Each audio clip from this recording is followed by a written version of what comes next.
బ్రహ్మముడి సీరియల్లో అయితే ఇంకా రాజు అయితే కావ్య నుంచి ఎలా అయినా తనని ప్రేమిస్తున్నానని పెళ్లి చేసుకుంటానని చెప్పించాలని నేను అమెరికాకు వెళ్ళిపోతున్నానని నాటకం అయితే ఆడతాడు.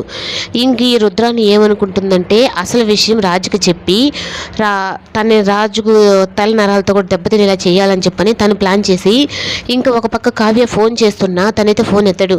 నిన్ను ఈ టెన్షన్ పెట్టేస్తేనే నువ్వు నా దగ్గరకు వచ్చి నేను నిన్ను పెళ్లి చేసుకుంటానని చెప్తావు అని చెప్పని చాలా సంతోషపడుతూ ఉంటాడు.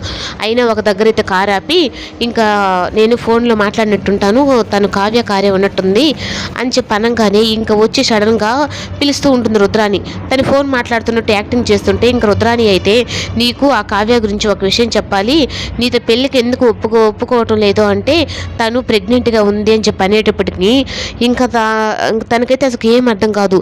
తను గతం మర్చిపోయి ఉన్నాడు కదా, కావ్యకి రాజుకి తనే కడుపుతో ఉంది అని చెప్పనని. ఇంకా ఆ మాట చెప్పేటప్పటికి ఇంకా రాజు అయితే కావ్య దగ్గరకు వచ్చి నువ్వు కడుపుతో ఉన్నావా అని చెప్పని అడుగుతాడు.